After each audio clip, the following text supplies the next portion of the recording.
पे थे जी हम लोग, ऐसे ही है। डेक्स्ट्रॉन वगैरह हम लोगों ने कर लिया था, और हम लोग जो है ना वो सेलुलोज और ग्लाइकोजन की थोड़ी सी बातें रहती थी जो हम लोगों ने भी डिस्कस करनी थी, और मेरे ख्याल से हम लोग इसी को पढ़ रहे थे, ऐसे ही है। तो यहाँ पे थे जी हम लोग, ठीक है।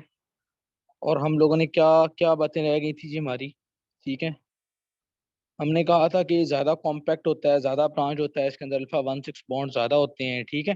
फिर हमने क्या देखा जी कि इसके अंदर जो उसके अंदर अमाइलोपेक्टिन के अंदर 24 से 3 रेजिड्यूज थे, और इसके अंदर कितने हैं, इसके अंदर 12 से 14 हैं, जिसके बाद आगे से ब्रांच आ जाती है, ठीक है। यानी कि इसकी चेन शॉर्टर है, ये ज्यादा ब्रांच है, ठीक है।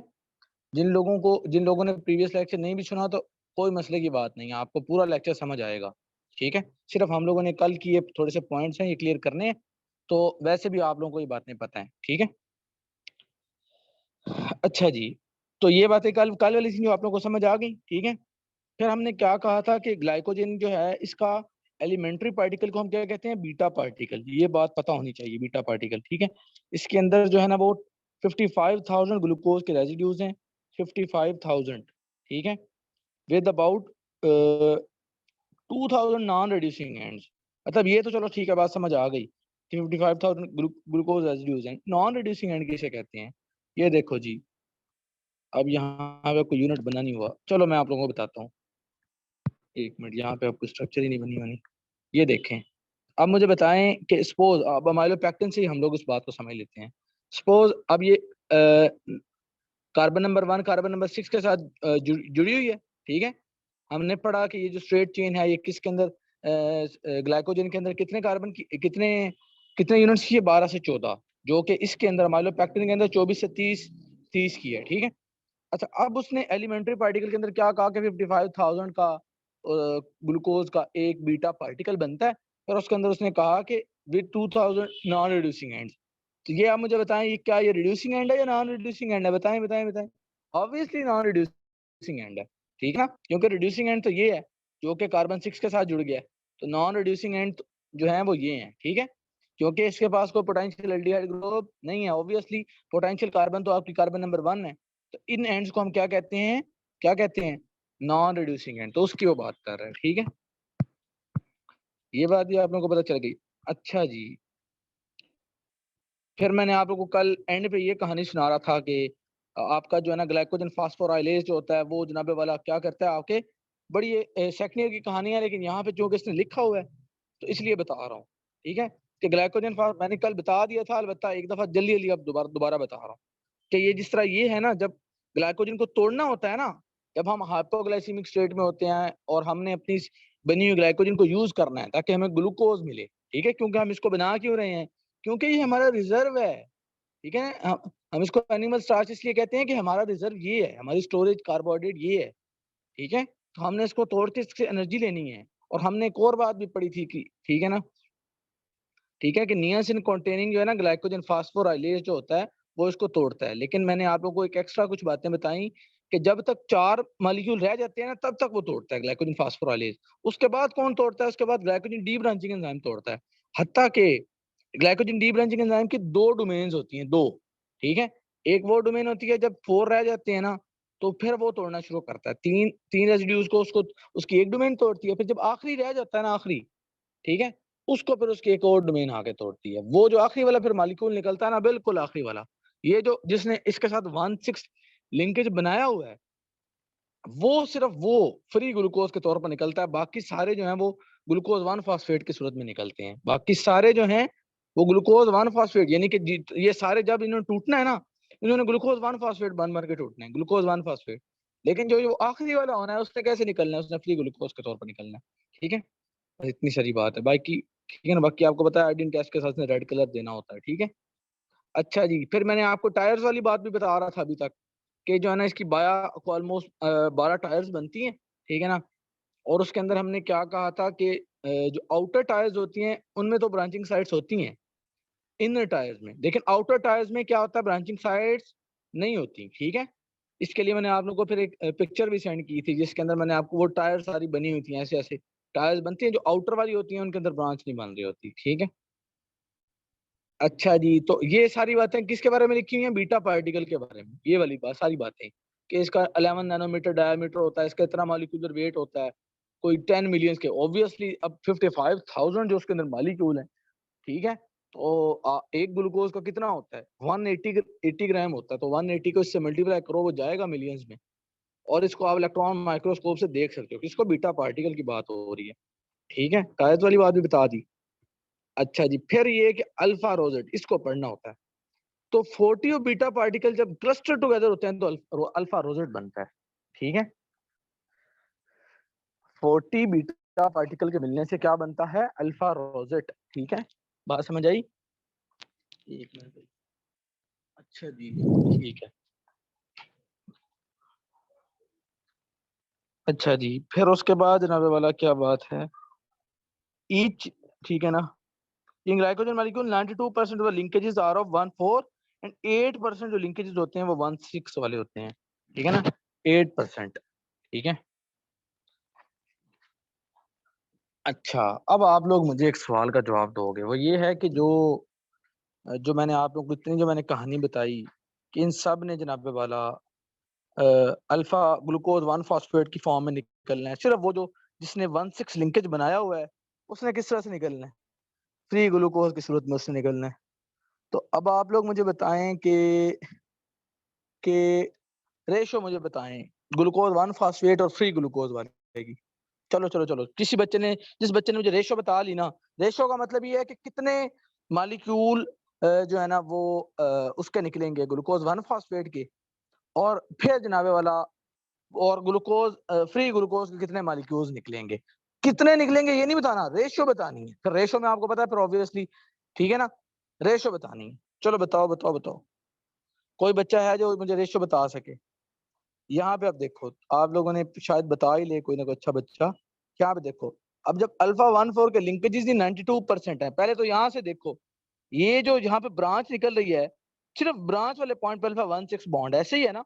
आप लोगों को ये बातें अब पता है, मैंने कल लेक्चर में बता दी थी कि ब्रांच हमेशा कहाँ पे बनती है? 1,6 बॉन्डिंग से। देख रहे हो ब्रांच तो कैसे बननी है? 1,6 बॉन्डिंग से बननी है, ठीक है? ये बातें तो पता है ना आप लोगों को कि ये सिर्फ 1,6 जहाँ पे ब्रांच है वहां पे 1,6 बॉन्डिंग है, ठीक है? तो अब आप लोग मुझे बताओ कि जब इसकी डिग्रेडेशन वगैरह होगी तो अभी हमने क्या कहा, ये देखो ये सारे आपस में किस तरह से जुड़े हुए हैं? सारे 1,4 बॉन्डिंग है, सिर्फ जहां पे ब्रांच है वहां पे 1,6 तो उसने वहां पे लिखा कि 92% जो लिंकेजेस हैं वो 1,4 के हैं और 8% जो है वो सिर्फ 1,6 के हैं। अब आप लोगों ने मुझे रेशो बतानी थी किसकी भला, ठीक है? आप लोगों ने मुझे सिर्फ इसका मतलब ये है कि जो 1,6 बॉन्डिंग से जुड़ा हुआ है उसने फ्री ग्लूकोज के तौर पर निकलना था, इसके ऊपर लिखो। और जितने भी 1,4 से जुड़े हुए हैं उन्होंने ग्लूकोज 1 फास्फेट की सूरत में निकलना है।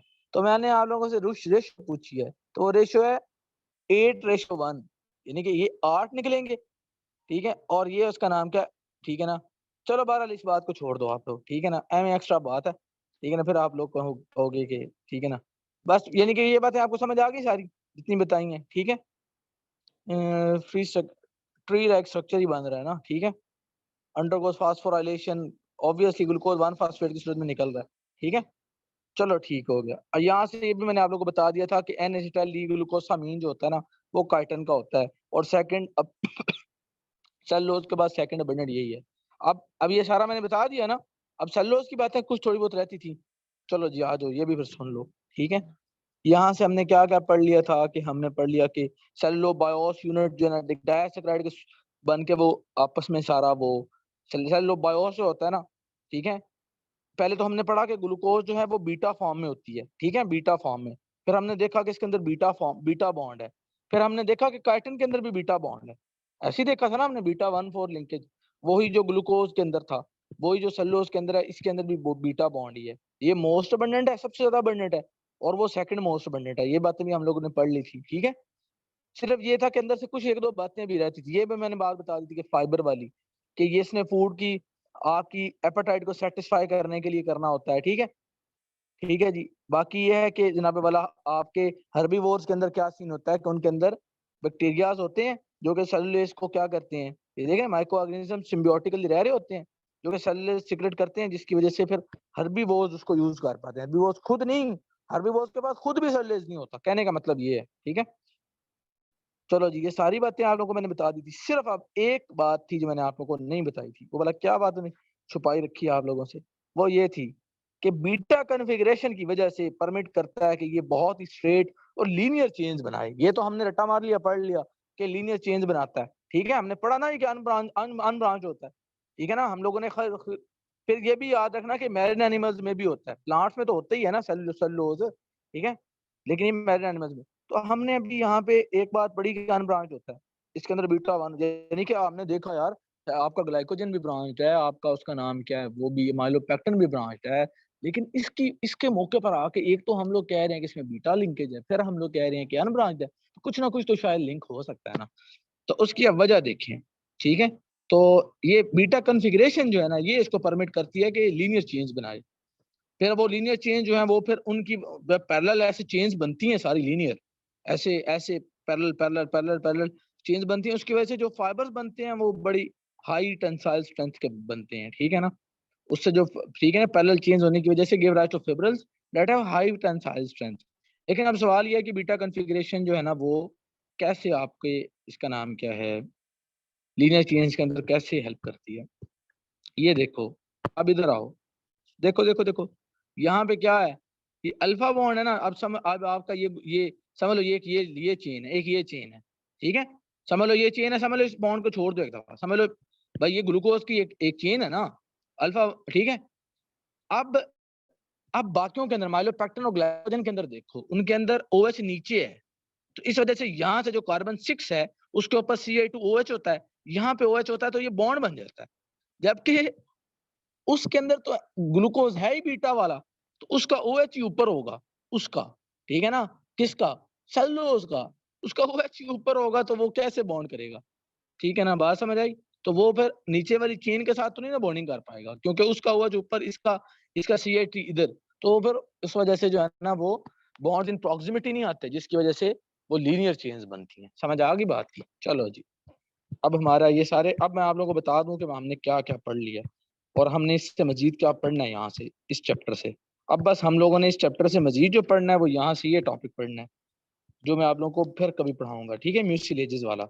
बस इसके अलावा आप लोगों ने स्पेशल रोल शोल कुछ भी नहीं पढ़ना, मतलब ये आप लोगों को ताल्लुक ही नहीं ना। ठीक है, स्पेशल रोल शोल ये कुछ भी नहीं। बाकी ये है कि ग्लाइकोप्रोटीन्स, ये गैग वगैरह मैंने आप लोगों को ऑलरेडी पढ़ा दिए। ये लिपिड कॉर्ड का चैप्टर करना है, यहाँ से करना ही नहीं है। ठीक है, वहां पे कितना अच्छा टेबल बना था, वहां से करना है, ये मैंने आप लोगों को सारा पढ़ा दिया।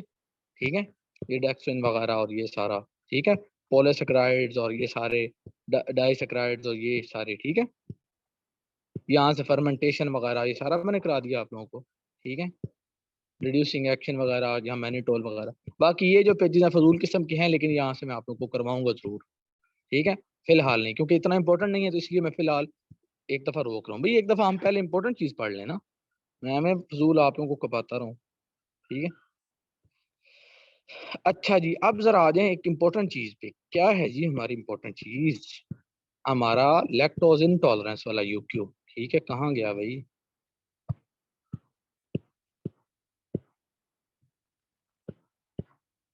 ये जनाब वाला।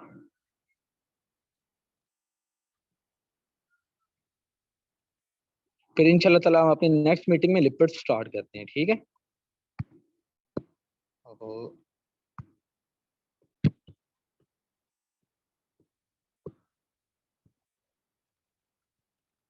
ये देखने सारे गैग्स वगैरह मैंने आप लोगों को पढ़ा दिए हैं, बहुत अच्छे करके गैग करने हैं। ये अभी ग्लाइकोप्रोटीन्स वगैरह अभी मैंने करानी है आप लोगों को। अभी तक आपका कार्ब खत्म नहीं हुआ, अभी तक कार्ब रहता है, फिक्र ना करें। ठीक है, लिपिड और कार्ब जब तक खत्म नहीं ना होंगे तब तक हम लोग उसको पढ़ते रहेंगे, फिक्र नॉट। कहाँ गया वो, ये आ गया लैक्टोज इंटॉलरेंस। ठीक है, आप लोगों ने ना, वैसे तो टॉपिक लैक्टोज इंटॉलरेंस का ये लिखा हुआ है, यहाँ से शुरू होता है, लेकिन आप लोगों ने इसको यहाँ से शुरू करना है। ठीक है, उसकी वजह ये है कि ये थोड़ा सा बंदा पढ़ लेना तो ज्यादा अच्छा समझ आ जाता है। ठीक है, लेकिन मैं आप लोगों को सारी कहानी वैसे ही समझा देता हूँ। ठीक है, ये देखें जी, वो ये कहता है कि चले हम लोग यहीं से शुरू कर लेते हैं। ठीक है, क्योंकि पूरी कहानी समझनी है ना हम लोगों ने। अब देखें जी, आप लोगों का यूक्यू आता है। ठीक है, लैक्टोज इंटॉलरेंस। ठीक है, यहाँ से देखेंगे, वो कहता है कि आपका उसका नाम क्या, सारी कहानी को सुनते जाएं। वो कहता है कि आपका सारी ओवरऑल सारी कार्बोहाइड्रेट की डाइजेशन अब्जॉर्प्शन वगैरह हो जाती है, ठीक है ना। जब तक वो लोअर जजनम तक आता है ना, मतलब कि ड्यूडेनम, जजनम, इलियम तक आने की जरूरत ही नहीं पड़ती, जजनम तक ही उसकी सारी डाइजेशन और अब्जॉर्प्शन हो जाती है कार्बोहाइड्रेट्स की, ठीक है। क्यों? लेकिन ये है कि आपको पता है अब्जॉर्प्शन तो मोनोसेक्राइड की होती है ना, मोनोसेक्राइड की सिर्फ अब्जॉर्प्शन होती है। तो इसलिए वो कहता है अगर कोई डायसेक्राइडेज एक्टिविटी अगर आपकी आपकी खराब हुई, ठीक है ना, कोई इंटेस्टाइनल म्यूकोजा का कोई मसला हुआ, इफेक्ट इन स्पेसिफिक डायसेक्राइड, मैंने आपको कितनी दफा बता दिया कि डायसेक्राइड जो है ये कहाँ पे मौजूद होते हैं, इंटेस्टाइनल म्यूकोजा में, बताया ना कितनी दफा, ठीक है। अगर ये इनमें कोई मसला हुआ, या अगर कोई समझ लो म्यूकोजा ही किसी वजह से खराब हुई, या फिर म्यूकोजा पे कोई स्पेसिफिक डायसेक्राइड खराब हुआ, तो क्या होगा कि आपका वो जो भी कार्बोहाइड्रेट है वो अनडाइजेस्टेड होके, क्योंकि डाइजेस्ट नहीं ना हो पाएगा, ठीक है, तो वो अब्जॉर्ब भी नहीं होगा। वो मोनोसेक्राइड ही नहीं बना तो अब्जॉर्ब कैसे होगा, ठीक है। तो डायसेक्राइड का डायसेक्राइड ही वो आगे चला जाएगा लार्ज इंटेस्टाइन के अंदर। बात समझ आई? देखो मेरी बात सुनो, उसने था ना स्मॉल इंटेस्टाइन में, अब उसकी अब डाइजेशन होनी थी, अब्जॉर्प्शन होनी थी। अब्जॉर्प्शन तब होनी थी अगर वो मोनोसेक्राइड बनता, अगर एंजाइम होता, उसकी डाइजेशन होती, तो फिर वो क्या होता, अब्जॉर्ब होता। अब एंजाइम ही नहीं था डायसेक्राइड कोई, तो क्या होगा, वो डायरेक्टली अनडाइजेस्टेड ही आगे चलता जाएगा जेजुनम, इलियम और फिर लार्ज इंटेस्टाइन के अंदर, ठीक है। चलो जी, as a consequence the presence of, अब क्या होगा, ये ऑस्मोटिकली एक्टिव है, तो सारा वाटर भी म्यूकोजा से लार्ज इंटेस्टाइन के अंदर आने लग जाएगा, जिससे उसको ऑस्मोटिक डायरिया होगा। यानी कि अब सोल्यूट है ना, अब जितना वाटर वगैरह होगा वो भी उस उधर उधर आना शुरू हो जाएगा लार्ज इंटेस्टाइन के अंदर, ठीक है। उधर से क्या होगा, ऑस्मोटिक डायरिया लार्ज इंटेस्टाइन के अंदर आने का मतलब है अब इसने बाहर निकलना है, इसलिए अब बाहर वाटरी किस्म का निकलेगा तो डायरिया ही होगा ना, क्योंकि सोल्यूट आ गया है, सोल्यूट की वजह से वाटर आ रहा है तो डायरिया हो गया। इसीलिए फिर अगर अगर अगर वो उसकी बैक्टीरिया, अगर कोई इस तरह का डाइसेक्राइड हुआ जो कि जिसकी फर्मेंटेशन हो सकती है, क्योंकि आपको पता है इंटेस्टाइन के अंदर बैक्टीरिया होते हैं, मैंने आपको फर्मेंटेशन को टॉपिक पढ़ा दिया होगा कि जो आपकी बैक्टीरियल फर्मेंटेशन है वो कौन सी होती है, उसमें क्या होता है, लैक्टोज किस में कन्वर्ट हो जाता है, लैक्टिक एसिड में। कुछ बातें याद है कि गैलेक्टोज की नहीं होती सिर्फ फर्मेंटेशन, बाकी पेंटोसिस की भी नहीं होती लेकिन बाकियों की होती है। तो आप देखें कितने आप लोगों के टॉपिक आसान हो गए हैं, यही आप लोगों के सारे प्रॉफ के एमसीक्यूज होने हैं बच्चों वाले, और आपने उधर बैठ के हंसना है, ठीक है। तो जनाबे वाला ये था जी आप लोगों का कि इसकी फर्मेंटेशन होगी तो वो क्या, फर्मेंटेशन के बाद क्या होगा कि 2 कार्बन कंपाउंड और 3 कार्बन कंपाउंड में वो कन्वर्ट हो जाएगा, ठीक है, लैक्टिक एसिड वगैरह में ना, वो उसकी फर्मेंटेशन हो जाएगी, जो कि वो भी फिर आगे से ऑस्मोटिकली एक्टिव है, तो उनकी वजह से मजीद वाटर वगैरह आएगा, ठीक है। और फिर क्या होगा, फिर कार्बन डाइऑक्साइड हाइड्रोजन आयन भी इस फर्मेंटेशन के प्रोसेस में बन रही होती है, कार्बन डाइऑक्साइड और हाइड्रोजन गैस भी। अब इन गैसेस की वजह से क्या होगा, अब्डोमिनल क्रैम्प, आपके पेट के अंदर ऐसे दर्द सी होगी और आप कहोगे कि क्या हो रहा है मुझे, पेट में क्रैम्प सा होगा। फिर डायरिया और फ्लैचुलेंस, मतलब सारे ओवरऑल सिम्टम्स ये फ्लैचुलेंस वगैरह के होंगे। अब यहाँ पे आ जाओ, ठीक है। अब देखो, अब डायरेक्ट अगर आपको मैं सिर्फ ये डायग्राम बताता और यहाँ से बताता तो मजा ना आता, ठीक है। और बेसिकली आपका ये सेकंड ईयर का टॉपिक है, यहाँ से आपने सेकंड ईयर में पढ़ना शुरू करना है, यहाँ से, ठीक है। और उसमें भी मैंने आपको यही यहाँ तक अगेन पढ़ाना है, यहाँ तक, ठीक है। लेकिन ये है कि इस साल मैं आपको यहीं तक ही पढ़ा रहा हूँ, ठीक है। चलो जी, अब जरा देखो यहाँ पे, ये आपका लैक्टोज था, वो लैक्टेज ही नहीं है, वो हमारा डायसेक्राइड ही नहीं है, और ये देखो अनडाइजेस्टेड लार्ज इंटेस्टाइन के अंदर आ गया, ठीक है ना। देखो वैसे तो ये होना था, इसकी यहाँ पे डाइजेशन होनी थी, ये लैक्टोज ग्लूकोज बन जाने थे, इन्होंने यहीं से वो इंटेस्टाइनल म्यूकोजा सेल के अंदर एब्जॉर्ब होके वो जनाबे वाला पीछे सर्कुलेशन के अंदर चला जाना था, वैसे तो ये होना था, लेकिन चूंकि लैक्टेज की डेफिशिएंसी है तो आ गया लार्ज इंटेस्टाइन के अंदर, ठीक है। अब इधर क्या होना है, अब इधर बैक्टीरिया तो है ना, बैक्टीरिया है, बैक्टीरियल फर्मेंटेशन होगी, इसके ऊपर लिखो फर्मेंटेशन, इसके ऊपर लिखो कि अनडाइजेस्टेड आ गया है, ठीक है, ताकि आप लोगों को वो चीजें वहां से देखनी ही ना पड़े, सारा कुछ आपके डायग्राम के अंदर ही आ जाए, ठीक है। बात समझ आई? कि वो तो फर्स्ट टाइम है ना, फर्स्ट टाइम इसको पढ़ा है हमने, ताकि हमें ये डायग्राम समझ आ जाए। आप लोगों ने पेपर में डायग्राम ही बनानी, इतना अच्छा फ्लो चार्ट है पक्के, पर सीधे सीधे नंबर 5/5, ठीक है। अच्छा, ये बैक्टीरिया फर्मेंटेशन से क्या क्या बन रहा है, 2 carbon metabolite acetic acid, 3 carbon metabolite lactic acid, हमने पढ़ा ना कि लैक्टोज लैक्टिक एसिड में कन्वर्ट होता है फर्मेंटेशन में, ठीक है। तो ये सारे बाकी भी, लेकिन फर्मेंटेशन का प्रोडक्ट में हमेशा याद रखें, फर्मेंटेशन का जो होता है रिएक्शन, उसमें सिर्फ लैक्टोज लैक्टिक एसिड में नहीं कन्वर्ट होता, कुछ एडिशनल प्रोडक्ट्स भी बन रहे होते हैं, जैसे कि हाइड्रोजन, कार्बन डाइऑक्साइड, कुछ और मेटाबोलाइट्स भी, जैसा कि एसिटिक एसिड। तो अब ये जो कंपाउंड है ना, ये भी जैसा ये ऑस्मोटिकली एक्टिव है, वैसे ही ये भी ऑस्मोटिकली एक्टिव है, ऑस्मोटिकली एक्टिव का मतलब है, देखो वाटर इधर आएगा, इधर लार्ज इंटेस्टाइन के अंदर, ठीक है, ल्यूमन के अंदर। अब क्या होगा कि अब ये इस तरह से फिर फीसिस में निकलेगा ना, लार्ज इंटेस्टाइन से, पता है ना, लार्ज इंटेस्टाइन से रेक्टम शेक्टम और फिर एंड पे बाहर। तो अब ये जो वाटर आ रहा है इसकी वजह से डायरिया होगा। ये ब्लोटिंग, ये डिहाइड्रेशन किसकी, वाटर की वजह से होगी। ये ब्लोटिंग, इसी के नीचे लिखो फ्लैचुलेंस भी, इसी के नीचे लिखो एब्डोमिनल क्रैम्प्स भी, ताकि आपको जिंदगी में फिर इसको देखना ना पड़े, ठीक है। चलो जी, समझ आ गई अब आप लोगों को अच्छी, तो आपको सारा एक तरतीब से बातें पता चल गई। अब हम एक काम करते हैं कि आपको पीछे से भी थोड़ा सा दिखा लेते हैं, ठीक है जी। ये चीजें तो नहीं आप लोगों ने पढ़नी, ठीक है। ये पीडीएफ थोड़ा सा पुराना है, लेकिन ये है कि ये आप लोग देख रहे हैं सारा, फिर आप लोगों ने इसको पढ़ना है, ठीक है ना। सेकेंड ईयर में फिलहाल इसको पढ़ने की जरूरत नहीं है, बस, ठीक है। फिलहाल इसको देखने की भी जरूरत नहीं है, ठीक है। तो यहाँ से आप लोगों ने शुरू करना है, और यहाँ तक आप लोगों ने, दरम्यान से ये भी नहीं पढ़ना, ये भी, ठीक है। यहाँ ये भी पढ़ना है आप लोगों ने, ये भी, ये तो आपने फिर अच्छा पढ़ना है ना, ये भी मैं बताता हूँ अभी आप लोगों को। अच्छा जी, अभी हमने ये पढ़ना है, ये पढ़ा और ये पढ़ा, 3 पैरे पढ़ने हैं। चलो जी आ जाओ फिर। अच्छा जी, फिर ये कि आपकी डायसेक्राइड की डेफिशिएंसी, एक तो जेनेटिक डेफिशिएंसी हो सकती है कि एंजाइम ही ना हो डायसेक्राइड वाला, ठीक है। वही जो मैंने आप लोगों को बताया कि अगर डायसेक्राइड ही कोई स्पेसिफिकली, ये कोई डायसेक्राइड नहीं है, जैसा कि लैक्टेज नहीं था, ठीक है।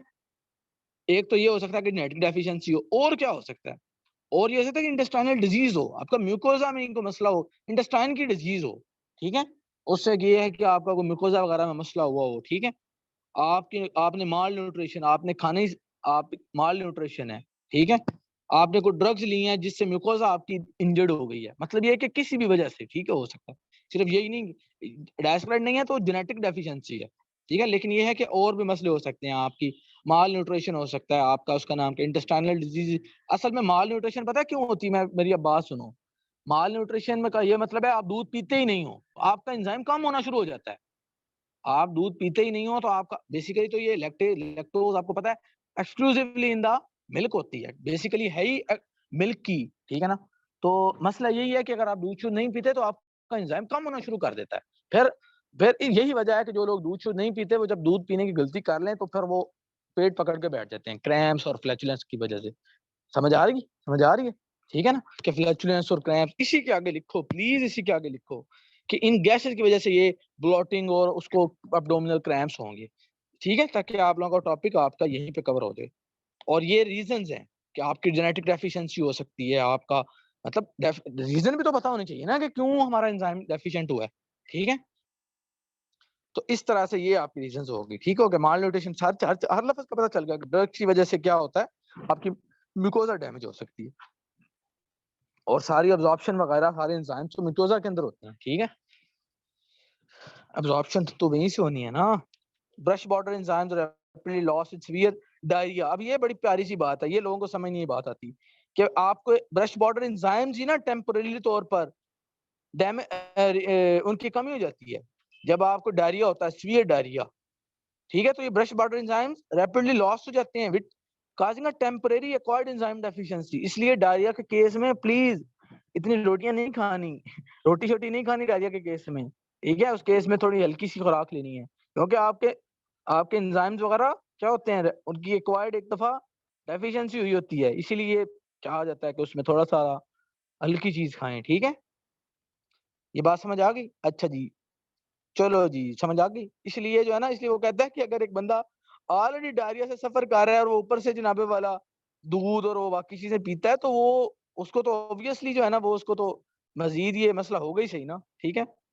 उसको तो देखे ना उसकी, ठीक है ना, उसको तो फिर मजीद डायरिया हो जाएगा, ठीक है ना, जब ये अब्जॉर्ब नहीं होगी, ऊपर से एंजाइम नहीं है, ठीक है, नीचे से उसको और डायरिया और मसले होंगे, ठीक है। समझ आ गई बात? चलो जी, अब आ जाओ जनाबे वाला यहाँ पे। अब इस पैराग्राफ को भी हम खत्म कर लें अब, क्योंकि यहीं से अब आप लोगों को समझ आ जाएगी कि आइडेंटिफिकेशन कैसी होगी कि जनाबे वाला ओरल टॉलरेंस टेस्ट से, ओरल टॉलरेंस टेस्ट, ये टेस्ट किया जाता है कि कौन सा एंजाइम जो है ना वो डेफिशिएंसी है उसकी, ठीक है।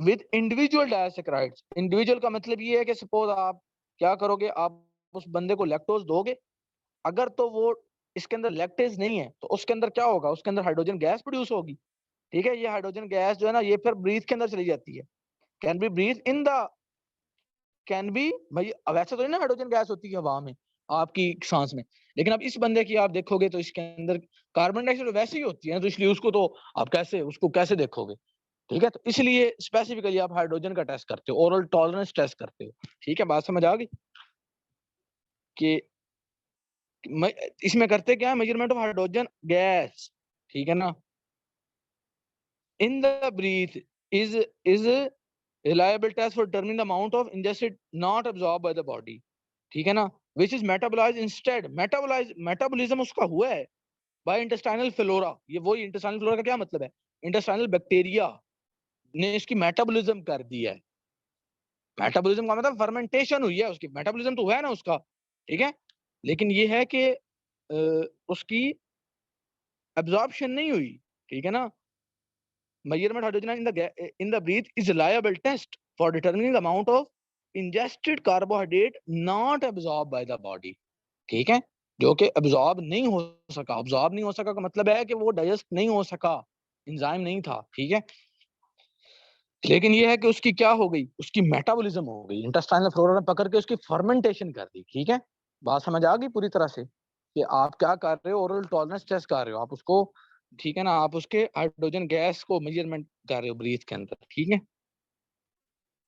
चलें जी, ये तो करना ही नहीं है, अब जरा इसकी बातें देख लें, वो कहता है कि इतने मोर देन 3/4, मतलब 3/4 लोग तो वो हैं दुनिया में जो कि लैक्टोज के लिए इंटॉलरेंट है, ठीक है ना, तो ये कुछ लाइनें जो आप लोगों ने काट देनी है, ठीक है ना, एम फजूल सी, वो एशियन और अफ्रीकन और ये वो, ठीक है, एज डिपेंडेंट, अब यहाँ से अब आपने कहानी शुरू करनी, age dependent loss of lactase activity represents reduction in amount of enzyme, ठीक है ना, ये लाइन शायद आप लोगों की अब न्यू बुक पे है ही नहीं, चलो बहरहाल जो भी है, ठीक है ना, कि एज के हिसाब से आहिस्ता आहिस्ता इसके अंदर कमी आ रही होती है, बच्चे के अंदर तो ज्यादा होता है ना, बच्चे ने तो पीना ही दूध होता है, लेकिन ये है कि फिर आहिस्ता आहिस्ता एज के साथ साथ इसे कम होती जाती है, ठीक है, इतनी बात चल गई कि एज डिपेंडेंट लॉस होता है, ठीक है, अच्छा यहाँ से ये मेन लाइन है जो बेसिकली मैंने आप लोगों को बतानी है, ठीक है, मेन सबसे ज्यादा इंपॉर्टेंट ये लाइन है, caused by small variations in, ये वजह क्या है कि एज डिपेंडेंट लॉस हो रहा होता है, अब ये वजह समझो, ये वजह समझो, small variations in DNA sequence of a region on chromosome 2, ठीक है, क्रोमोसोम 2 के ऊपर एक डीएनए का सीक्वेंस है, उसके अंदर थोड़ी सी वेरिएशंस आती हैं, चलो चलो इस बात समझ आ गई कि ये देखो कि क्या हुआ, क्रोमोसोम 2 के ऊपर एक डीएनए का सीक्वेंस है, उसके अंदर क्या होता है, थोड़ी सी उसके अंदर क्या आती हैं, वेरिएशंस आती हैं, ठीक है, अब ये डीएनए का जो थोड़ा सा सीक्वेंस है ये क्या करता क्या है, ये कंट्रोल करता है expression of the gene for lactase, जो एंजाइम बनाने वाला जो जीन है ना, उस जीन को ये कंट्रोल करता है, कौन, ये जो छोटा सा सीक्वेंस हम लोग कह रहे हैं जो डीएनए पे होता है, उसके अंदर जो डीएनए सीक्वेंस है जो कि क्रोमोसोम नंबर 2 पर होता है, ठीक है, जिसके अंदर थोड़ी सी वेरिएशंस आ गई हैं, मैं मेरे कहने का मैं कहता किसको कैसे मैंने याद रखा होता, एक कंट्रोलर रीजन है, कंट्रोलर रीजन के अंदर क्या आ गई, एक कंट्रोलर, किस चीज का कंट्रोलर, वो तो ऑब्वियस बात है कि वो तो फौरन पता चल जाता है बंदे को कि वो जनाबे वाला क्या है, जीन का, ऑब्वियसली लैक्टेज जीन का ही कंट्रोलर, वो तो फॉर ऑब्वियसली टॉपिक जो उस चीज का है, तो बस मैंने इसको इतना याद रखा है, क्रोमोसोम 2 पर कंट्रोलर मौजूद है जो कि जिसके अंदर थोड़ी चेंज आती है बस, ठीक है, अच्छा अब मजेदार बात आगे सुनो, जीन भी, अब जीन कौन से क्रोमोसोम पर मौजूद है, वो भी क्रोमोसोम 2 पे ही है, एक ही घर के अंदर, अब इसको याद करने का अच्छा तरीका क्या है, एक ही घर के अंदर वो रह रहे हैं दोनों, ठीक है, क्रोमोसोम 2 के ऊपर जीन भी रह रहा है, ठीक है, और उसी क्रोमोसोम के ऊपर उसका कंट्रोलर भी रह रहा है, चेंज किसके अंदर आता है, चेंज किसके अंदर आता है, चेंज कंट्रोलर के अंदर आता है, ठीक है, क्योंकि कंट्रोलर ने उसको कंट्रोल करना होता है ऑब्वियसली, ठीक है, बात समझ आ गई कि उसने उसके अंदर चेंज आता है, तो फिर इस तरह से फिर एज डिपेंडेंट जो है ना वो उसमें लॉस आता है, ठीक है, उसके अंदर, किसके अंदर, एंजाइम के अंदर एज डिपेंडेंट उसकी कमी होती है, ठीक है, चलो जी इतनी बातें पता चल गई आप लोगों को, ठीक है, अच्छा फिर इसका ट्रीटमेंट क्या आप लोग क्या करते हो, आप एक तो कहते हो कि उसको अगर उसके अंदर लॉस हो गया है तो आप उसको दूध ही कम दो, ठीक है, फिर ये है कि आप उसको योगर्ट और चीज और ब्रोकोलाई देते रहो, अब कोई सियाना सा बच्चा मुझे बताया कि ये क्यों दे रहे हैं हम लोग योगर्ट चीज और ग्रीन वेजिटेबल जैसा कि ब्रोकोलाई, ब्रोकोलाई से तो फौरन पता चल जाना चाहिए था तो बेसिकली हम योगर्ट, चीज और ब्रोकोला इसलिए दे रहे हैं क्योंकि क्योंकि कैल्शियम है इनके अंदर। बेसिकली मिल्क के अंदर हमें क्या मिल रहा होता है? कैल्शियम मिल रहा होता है। तो अब हम मिल्क तो पी नहीं रहे, तो कैल्शियम तो चाहिए ना। तो इसलिए हम लोग योगर्ट, चीज और ब्रोकोलाई वगैरह जो है वो हम लोग लेना चाहेंगे, ताकि हमारी कैल्शियम तो पूरी रहे ना भाई। चलो ठीक है, उसके अंदर कार्ब होता है, कार्ब हम हमें नहीं, कार्ब हम किसी और तरह से ले लेंगे। दूसरी चीज मिल्क के अंदर क्या होती है? कैल्शियम होता है, तो कैल्शियम हम लोग इस तरह से ले लेंगे, ठीक है।